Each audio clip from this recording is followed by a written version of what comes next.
इथे काय झालंय, आपण आतापर्यंत जे काही एक्झाम्पल सॉल्व्ह करत आलो तर ते आपले एक्झाम्पल सॉल्व्ह झाले. त्यातमध्ये एक थोडीशी गोष्ट आपली काय केली, आपण मिस केली होती. ती गोष्ट आपण या ठिकाणी आता इथे या एक्झाम्पल मध्ये आपण ऍडजस्ट करणार आहे, हे सांगणार आहे.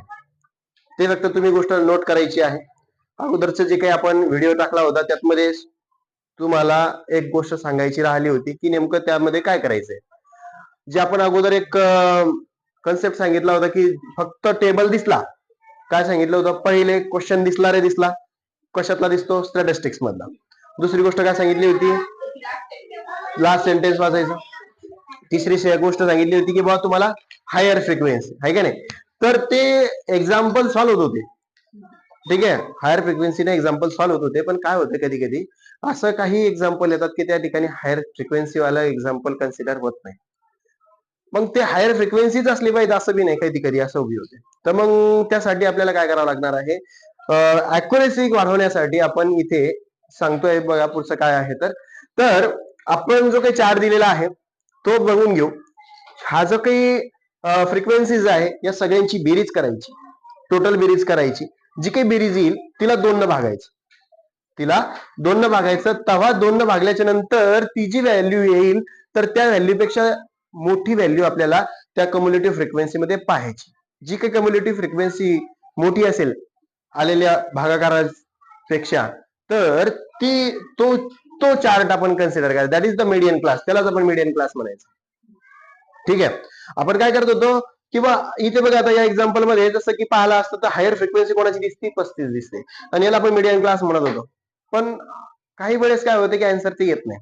ठीक आहे, आपले जे अगोदरचे काही एक्झाम्पल आपण घेतले ते एक्झाम्पल मध्ये तो आपण जे म्हटलं होतं तर ते फॉलो झालं, पण या एक्झाम्पल मध्ये ते फॉलो होत नाही. ठीक आहे, तर तसं न करता या प्रोसेस मध्ये जायचं आपल्याला. स्टार्टिंगला हायर फ्रिक्वेन्सी वाला तर आपल्या 90% चान्सेस असतात की ते करेक्ट येण्याचे, पण काही ठिकाणी तसं होणार नाही. बघू, आपली अॅक्युरेसी वाढवण्यासाठी आपण काय करतो आहे, एक्झाम्पल घेतो आहे. या एक्झाम्पल मध्ये 4th नंबरचं एक्झाम्पल आहे प्रॅक्टिस सेट 6.2 मधलं. काय दिलं एक्झाम्पल आहे ते समजून घेऊ आणि क्वेश्चन सॉल्व्ह करण्याचा प्रयत्न करायचा. The production of electric bulb in the different factories is shown in the following table. खालील दिलेली जो काही सारणी आहे, जी काही चार्ट आहे, या तक्त्यामध्ये तुम्हाला जे काही इलेक्ट्रिक बल्ब्स आहेत त्यांचं प्रोडक्शन झालेलं आहे. ते प्रोडक्शन नंबर ऑफ फॅक्टरीज मध्ये, डिफरंट फॅक्टरीज मध्ये त्या ठिकाणी दिलेलं आहे आणि तिथे मांडलेलं आहे की किती प्रोडक्शन कसं कसं उरालं. नंबर ऑफ फॅक्टरीज दिलेले आहे, दॅट इज द फ्रिक्वेन्सी, आणि नंबर ऑफ द बल्ब्स जे आहे इन कशात आहे, 1000 मध्ये. आता हे 30 ते 40,000 आहे, 40 ते 50,000 म्हणजे रेंज मध्ये त्या ठिकाणी प्रोडक्शन झालेला आहे. ठीक आहे, हा आपला क्लास असतो, हा आपली फ्रिक्वेन्सी असते, आपल्याला माहित आहे. आपण चार्ट लिहून घेतला बघा, इथे क्लास लिहिलाय आपण, number of the bulbs in 1000, 30 ते 40. हा जो चार्ट आडवा होता त्याला उभं करून घेतला. दुसरा जो चार्ट होता तो फ्रिक्वेन्सीचा लिहून घेतला. तिसरा जो चार्ट आहे तो आपला कम्युलेटिव्ह फ्रिक्वेन्सीचा आहे, तो आपण रिटर्न करून घेतला. आता याच्या पुढचे आपल्याला टास्क आहे. काय आहे टास्क, की दिलेली फ्रिक्वेन्सी पहिले काउंट करून घ्यायची.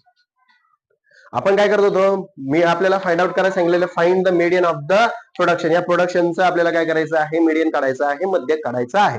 मग अशा वेळेस आपण काय करायचं आहे की जे आपलं पहिला स्टेटमेंट होतं किंवा हायर फ्रिक्वेन्सी वाला पकडायचं, तर हायर फ्रिक्वेन्सी वाला तर पकडायचं तर आन्सर तर आपल्याला भेटणारच आहे. पण काही काही ठिकाणी आपल्याला आन्सर येणार नाही. 90% चान्सेस आहेत येण्याचे, काही ठिकाणी येत नाही 10%. येत मध्ये आपण बघूया की हायर फ्रिक्वेन्सी नाही घ्यायची. काय करायचं, या सगळ्यांची बेरीज करून घ्यायची अगोदर. 12, 35, 20, 15, 8, 7, 8 याची बेरीज करून घ्यायची. किती येते सांगा, 105 आली, 105. आता याची बेरीज झाली टोटल, याला आपण एन म्हणतो किंवा समेशन ऑफ एफ आय सुद्धा म्हणत असतो. ठीक आहे, तर आपल्याला भेटलेला जो एन आहे तो किती आहे, तो 105 आहे. बरोबर आहे. आपल्याला मध्यक वर्ग काढायचा आहे, म्हणजे क्लास मीडियन काढायचा आहे. तर क्लास मीडियन काय असतो, दॅट इज द n/2. काय असतो, n/2, ज्याला आपण मीडियन क्लास म्हणत असतो की नाही, मीडियन क्लास, याला मीडियन क्लास म्हणत असतो, मध्यक वर्ग म्हणत असतो. तर मध्यक वर्ग जो यांची व्हॅल्यू दिलेली आहे किती आहे, 105 भागीला काय तर 2. तर 105 भागीला 2 काय येईल, 52.5 एवढा आन्सर येते. हा तुमचा जी भेटलेली फ्रिक्वेन्सी आहे, जी की या सगळ्यांचा जो की मध्यक आहे, तर तो आहे 52.5 असं म्हणता येईल. मग जी काही कम्युनिटी फ्रिक्वेन्सी असेल तर ती फ्रिक्वेन्सी ही 52.5 पेक्षा मोठी आपल्याला घ्यायची आहे. आता कम्युनिटी फ्रिक्वेन्सी काढली का आपण? अजून नाही. आता पहिले आपण कम्युनिटी फ्रिक्वेन्सी काढून घेऊया. तर कम्युनिटी फ्रिक्वेन्सी, तर आपल्याला काय करायचं आहे, जो काही तक्ता दिलेला आहे याच्यावर आपण क्लास लिहिलेला आहे आणि त्यानंतर फ्रिक्वेन्सी, इथे आपण काय करणार आहे, कम्युनिटी फ्रिक्वेन्सी लिहिणार आहे. पहिले कम्युनिटी फ्रिक्वेन्सी लिहून घेऊ. आता ही जी पहिली व्हॅल्यू असते जशाची तशी आपण लिहित असतो, बरोबर आहे. हे 12 या 35 मध्ये ऍड केले, सांगा किती येतात? 47. हे 47 या 20 मध्ये ऍड केले असतात 67. 67 मध्ये 15 ऍड केले असतात 82. ठीक आहे. 82 हे 8 मध्ये ऍड केले 90. 90 मध्ये 7 ऍड केले 97. आणि लास्ट 97 8 मध्ये ऍड केले असता 105. आता एक लक्षात आलं आपल्याला की या चार्ट मधला कम्युलेटिव्ह फ्रिक्वेन्सी मध्ये शेवटची जी व्हॅल्यूज आहे तीच नंबर ऑफ फ्रिक्वेन्सी तुम्हाला भेटली 105 आणि दोघांची सारखी आहे, याचा अर्थ आपलं बरोबर आहे. बरोबर आहे. आता आपण जे काही मध्यक वर्ग काढला होता, मीडियन क्लास काढला होता, 105/2 तो भेटला तुम्हाला 52.5. तर इथे बघा बरं कुठंतरी 52.5 दिसतात का? नाही. पण त्या 52 पॉईंट पेक्षा त्या कम्युलेटिव्ह फ्रिक्वेन्सी जी आहे, जी काही व्हॅल्यूज भेटलेली तुम्हाला मध्यक मीडियन क्लास जो भेटलेला आहे, तर त्याची व्हॅल्यू पेक्षा मोठी व्हॅल्यू शोधायची. कम्युलेटिव्ह फ्रिक्वेन्सी मध्ये मोठी व्हॅल्यू शोधायची. Just greater than this. Just greater. Just greater than cumulative frequency. Just greater than cumulative frequency. 52.5 पेक्षा जस्ट मोठी व्हॅल्यू कोणती सांगा बरं यामध्ये? 47 आहे का? 52 च्या पेक्षा कमी आहे 47. 51 जरी असता तरी तो आपला नाही. काय तर 52.5 पेक्षा जस्ट मोठी व्हॅल्यू कोण आहे? 67. मला सर 82 आहे, 90 आहे, सगळ्याच आहे, पण नाही, जस्ट मोठी कोणती आहे? 67. मग हा जो काही आहे द करस्पॉन्डिंग ऑफ इज 62 म्हणलं आपण, त्या 62 चा करस्पॉन्डिंग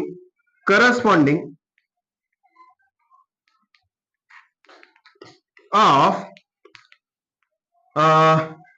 कम्युलेटिव्ह फ्रिक्वेन्सी इज, म्हणजे कम्युलेटिव्ह फ्रिक्वेन्सीचा या करस्पॉन्डिंग म्हणजे च्या संदर्भात जो की आहे, आता 67च्या संदर्भात, 67 आहे ना, 62 लिहिलं मी, 67च्या रिलेटेड जो काही चार्ट आहे त्याला आपण काय म्हणणार आहे? Median class. हा आहे तुमचा मीडियन क्लास. ठीक आहे. हा जर मीडियन क्लास आहे तर फ्रिक्वेन्सी कोणत्याला म्हणत असतो आपण? याला आपण फ्रिक्वेन्सी म्हणत असतो एफ. काय म्हणत असतो? एफ. ठीक आहे. मग आता एफ ची व्हॅल्यू तुम्हाला भेटलेली इथं.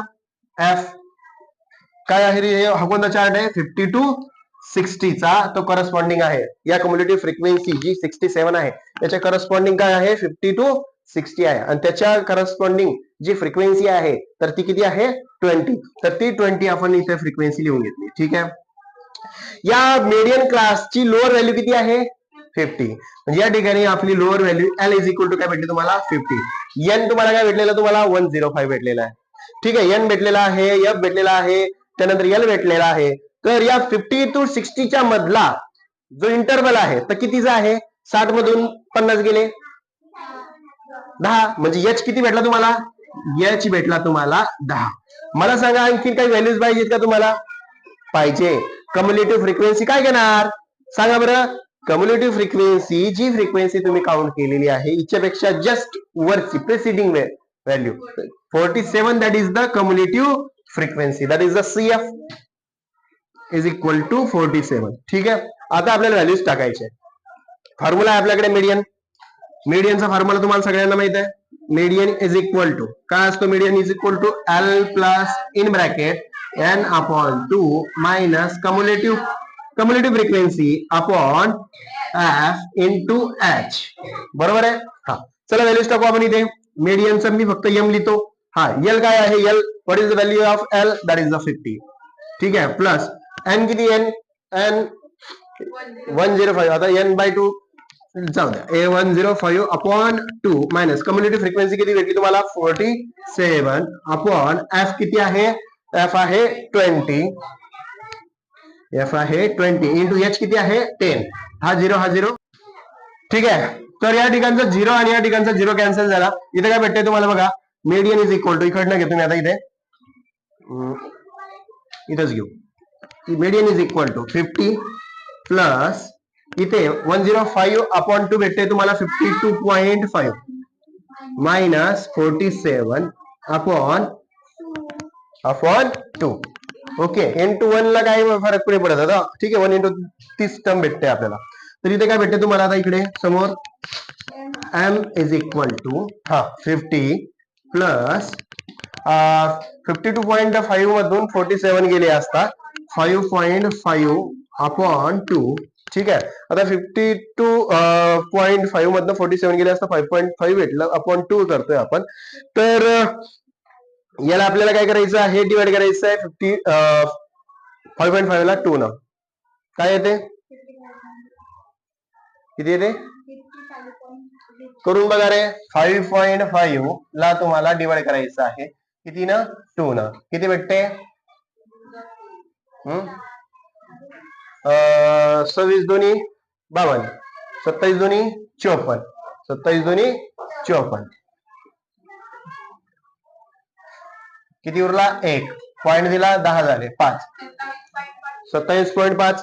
पण त्या ठिकाणी ऑलरेडी 1 पॉईंट होता म्हणजेच काय 2.75. 2.75. ठीक आहे, तर इथे भेटेल तुम्हाला m इज इक्वल टू 52.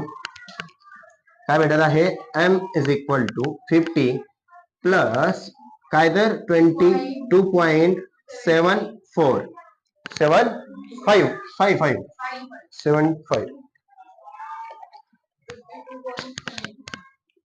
आणि याची ऍड केली असता काय भेटते तुम्हाला 52.75.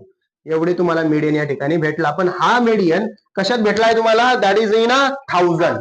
कशात आहे 1000 इथे लिहावं लागेल तुम्हाला 1000.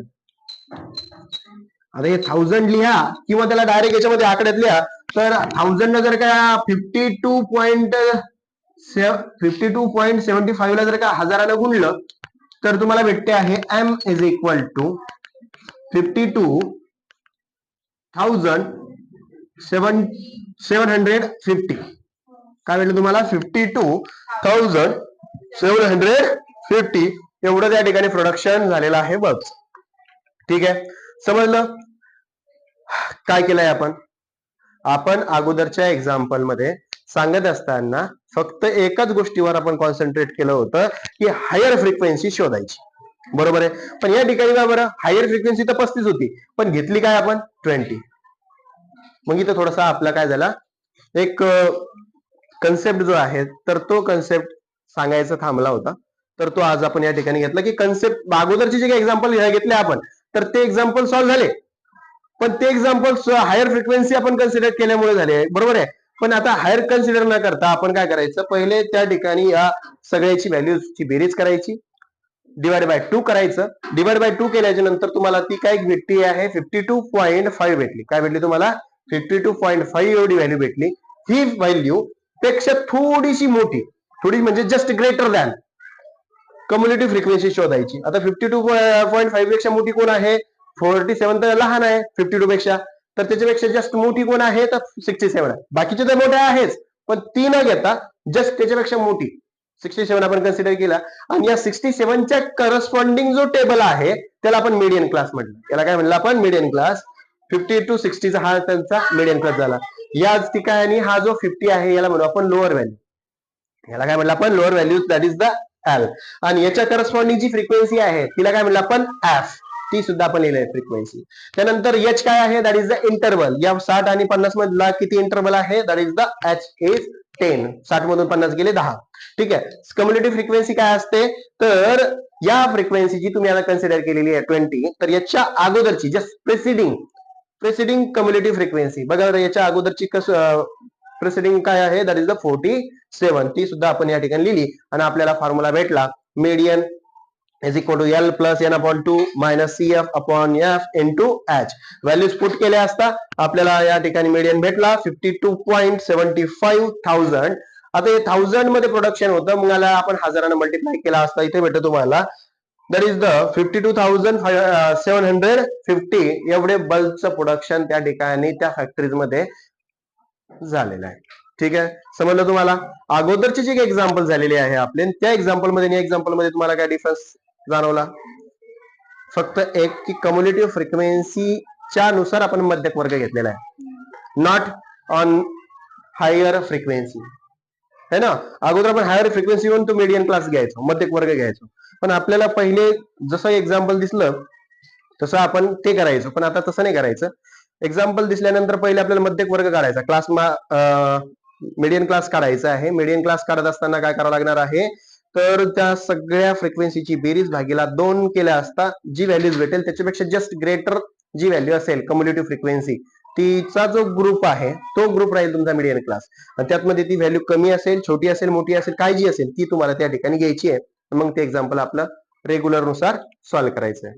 ठीक आहे, समजलं तुम्हाला? काय अडचण आहे?